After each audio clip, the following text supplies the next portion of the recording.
কবর আযাব বেশি হবে। প্রস্রাব করে যারা পানি নেয় না দুনিয়ার বুকে যদি প্রস্রাব করে পানি না নেয় কবর আযাব বেশি হবে। 2 নম্বর যারা গীবত বেশি বেশি করবে তাদের কবর আযাব বেশি হবে। তারপর নামাজকে যারা অবহেলিত করবে অবহেলা করবে তাদের কবরে আযাব সবচেয়ে বেশি হবে। দুনিয়াতে কোরআনকে যারা অবহেলিত করবে কোরআনকে অপমান করবে তাদের কবরে আযাব বেশি হবে। 7 শ্রেণীর মানুষের কবরে আযাব বেশি হবে। 7 শ্রেণীর মানুষের কবরে আযাব বেশি হবে। কত শ্রেণী? 7 শ্রেণী। শুনবেন তো ইনশাআল্লাহ। 1 নম্বর কবরে আযাব বেশি হবে ওই মানুষের যারা দুনিয়াতে প্রস্রাব করে পানি দিত না। সমাজের মধ্যে এমন মানুষ আছে না নাই?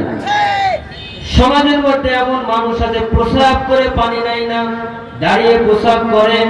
ভাইরা আপনি যদি দাঁড়িয়ে প্রস্রাব করেন তাহলে দেখুন আমাদের এই দুনিয়াতে কুকুর আছে, কুকুরও তো দাঁড়িয়ে পেশাব করে। আপনি আমি যদি দাঁড়িয়ে প্রস্রাব করি তাহলে কুকুরের মতো হয়ে গেল। একটু আওয়াজ দিয়ে বলুন কথাটা ঠিক কিনা? দাঁড়িয়ে প্রস্রাব করে এমন ভাবে প্রস্রাব করে যেটা রাঙের মধ্যে লাগে এবং নাপাকি অবস্থায় দুনিয়ার মধ্যে চলাফেরা করে এমন মানুষ আছে না নাই?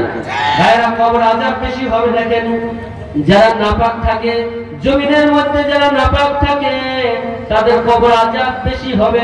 প্রিয় নবী সাল্লাল্লাহু আলাইহি ওয়াসাল্লাম বলেছেন কবরে সবচেয়ে বেশি আযাব হবে দুনিয়াতে যারা নাপাক থাকতো প্রস্রাব করে পানি দিত না, সব সময় নাপাক থাকতো, এই জমিনে নাপাক অবস্থায় চলাফেরা করতো তাদের কবর আযাব সবচেয়ে বেশি হবে।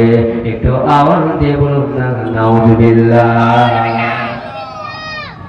প্রিয় নবী সাল্লাল্লাহু আলাইহি ওয়াসাল্লাম একদিন কবরের পাশ দিয়ে গেলেন, দেখলেন 2টা মানুষের কবরে সবচেয়ে বেশি আযাব হচ্ছে। নবী সাল্লাল্লাহু আলাইহি সাল্লামকে আল্লাহ দেখিয়েছেন।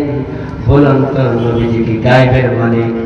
নবী তো গায়বের মালিক না, এই দুনিয়াতে পীর ওলি আল্লাহ কেউ কি তো গায়বের মালিক না? নবীরা পর্যন্ত গায়বের মালিক না। আল্লাহ রাব্বুল আলামিন নবীকে দেখিয়েছেন 2টা মানুষের কবর আযাব বেশি হচ্ছে।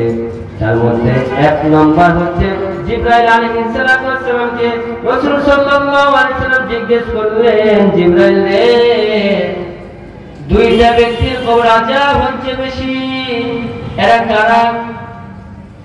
জিবরাইল আলাইহিস সালাতু ওয়াস সালাম বললেন, ইয়া রাসূলুল্লাহ প্রথম ব্যক্তির কবর আযাব হচ্ছে প্রথম ব্যক্তি দুনিয়াতে প্রস্রাব করে পানি দিত না, সব সময় নাপাক থাকতো, এই জন্য কবর আযাব বেশি হচ্ছে। আরেকজন ব্যক্তিকে জিবরাইল আলাইহিস সালাতু ওয়াস সালাম বললেন, ইয়া রাসূলুল্লাহ আরেকজন ব্যক্তি হচ্ছে গীবতকারী। দুনিয়ার বুকে গীবতকারী আছে না নাই? মানুষের গীবত করে না নাই? করে। আরেকজন ব্যক্তির কবরে গীবতকারী, আরেকজন ব্যক্তির কবর আযাব হচ্ছে। ভাইরা আমার তাহলে 1 নম্বর যদি প্রস্রাব করে কেউ পানি না নেয় কবরে সবচাইতে বেশি আযাব হবে। প্রিয় নবী সাল্লাল্লাহু আলাইহি সাল্লাম কি করলেন দেখেন, প্রিয় নবী সাল্লাল্লাহু আলাইহি সাল্লাম এই আযাব দেখে কি করলেন, আযাব দেখে গাছ থেকে একটা ডাল ভাঙলেন, ওই ডালটা ভেঙে কবরে গেড়ে দিলেন। সাহাবীরা বুঝলেন না, ইয়া রাসূলুল্লাহ ইয়া হাবিবুল্লাহ গাছ থেকে আপনি ডাল ভেঙে গেড়ে দিলেন কেন? তারপর রাসূল সাল্লাল্লাহু আলাইহি সাল্লাম বললেন, ও সাহাবীরা তোমরা জানো এই 2 ব্যক্তির কবর আযাব হচ্ছে গাছেরা জিকির করে, ডালপালা জিকির করে, তরুলতারা জিকির করে, গাছপালা সমুদ্রের মাছ পর্যন্ত আল্লাহ রাব্বুল আলামিন জিকির করে। এই যে গাছ জিকির করে আল্লাহ রাব্বুল আলামিন এই জিকিরের ওসিলায় হয়তো কবরের আযাব মাফ হয়ে যেতে পারে। এই জন্য আমি প্রিয় নবী সাল্লাল্লাহু আলাইহি ওয়াসাল্লাম কি করলাম, গাছ থেকে ডাল ভেঙে তাদের কবরে গেড়ে দিলাম। একটু আওয়াজ দিয়ে বলুন সুবহানাল্লাহ। তাহলে জিকির করার দরকার আছে না নাই? একটু জিকির করি লা ইলাহা ইল্লাল্লাহ, লা ইলাহা ইল্লাল্লাহ। আপনি আওয়াজ বাড়ান না কেন? আওয়াজ বাড়ান।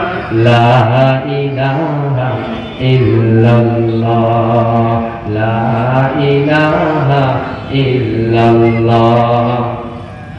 ভাইরা আমার, এবং 2 নম্বর গীবত যারা করেন কবরে আযাব বেশি হবে। 1 নম্বর কবরে আযাব বেশি হবে যারা প্রসাব করে পানি নেয় না, তাহলে আমাদেরকে নাপাক থাকা যাবে না, প্রসাব করে পানি নিতে হবে। প্রসাব করে পানি নিব আমরা, ঠিক আছে? সবসময় আমরা নাপাক থাকবো না, নাপাক যদি বেশি থাকি কবরে আযাব বেশি হবে। 2 নম্বর গীবত করা। গীবত সমাজে এমন গীবত, চায়ের স্টলে বসলে গীবত, ওই খারাপ, অমুক মৌলবি খারাপ, অমুক ভাই খারাপ, অমুক মাওলানা খারাপ, অমুক ব্যক্তি খারাপ, এরকম আছে না নাই? বাংলাদেশে 2টা সংসদ ভবন, একটা ঢাকাতে, একটা চায়ের স্টলে সংসদ ভবন। কথা বলে ঠিক কিনা? তাহলে গীবত করা যাবে না। খুবই সংক্ষিপ্ত ভাবে নামাজ অবহেলা করা। 3 নম্বর, আমাদের সমাজে নামাজে অবহেলা করে না, করে না।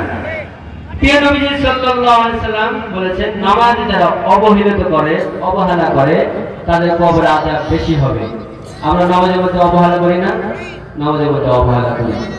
ফাওয়াইলুল লিল মুসাল্লিন আল্লাযীনা হুম আন সালাতিহিম সাহুন আল্লাযীনা হুম ইউরাউন ওয়া ইয়ামনাউনাল মাউন।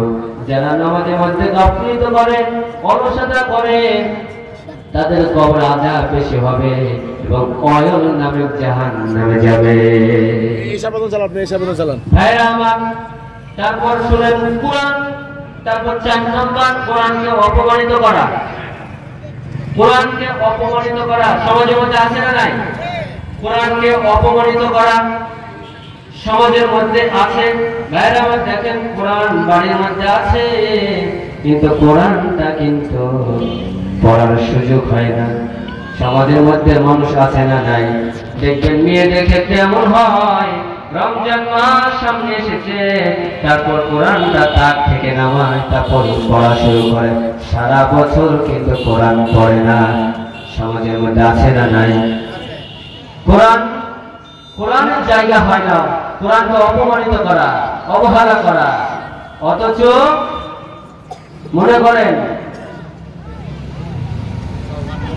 কোরআনকে অপমানিত করা, অথচ কোরআনের জায়গা হয় না, অথচ 36 ইঞ্চি টেলিভিশনের জায়গা হয়। কথা বলে ঠিক কিনা?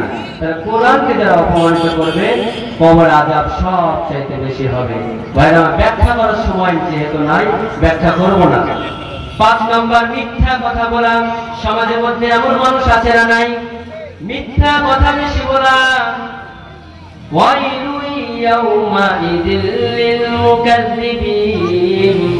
যারা মিথ্যা কথা বলবে তারা অয়ন নামক জাহান্নামে যাবে।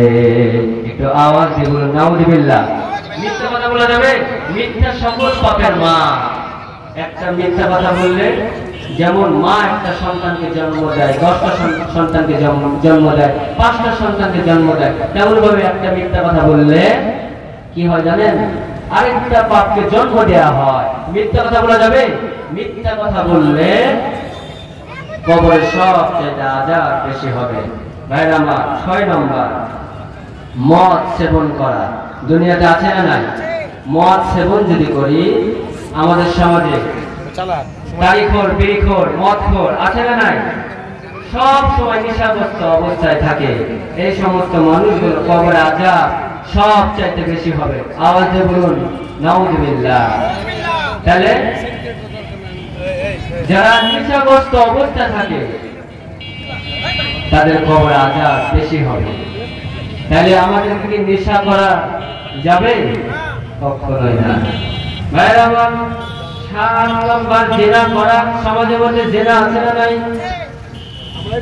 জিনা, ঘরে ঘরে জিনা, অহরে জিনা হচ্ছে, শুধু ফিজিক্যাল জিনা না, যে চোখের জিনা আছে এটাও জিনা, আমার বেগানা নারী দেখা যাবে না, অথচ আমরা বেগানা নারী দেখে চোখ দিয়ে এই বেগানা নারী দেখা যাবে না। যদি আমরা বেগানা নারী দেখি তাহলে এই ব্যক্তিও এই সমস্ত মানুষগুলো জাহান্নামে যাবে এবং কি কবরে সব চাইতে আযাব বেশি হবে। তাহলে আপনাদেরকে আবার স্মরণ করিয়ে দিয়ে 1 নম্বর কবর আযাব বেশি হবে। প্রস্রাব করে যারা পানি নেয় না দুনিয়ার বুকে যদি প্রস্রাব করে পানি না নেয় কবর আযাব বেশি হবে। 2 নম্বর যারা গীবত বেশি বেশি করবে তাদের কবর আযাব বেশি হবে। তারপর নামাজকে যারা অবহেলিত করবে অবহেলা করবে তাদের কবরে আযাব সবচেয়ে বেশি হবে। দুনিয়াতে কোরআনকে যারা অবহেলিত করবে কোরআনকে অপমান করবে তাদের কবরে আযাব বেশি হবে।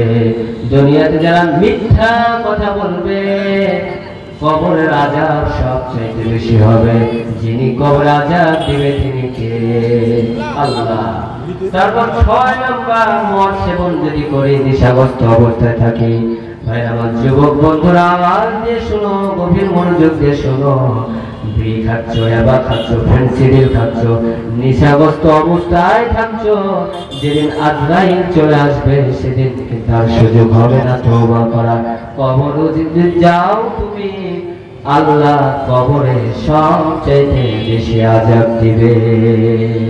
তারপর জিনা ব্যভিচার সমাজের মধ্যে বেড়ে গেছে, যারা জিনা ব্যভিচার করবে তাদের কবরের আযাব সবচেয়ে বেশি হবে।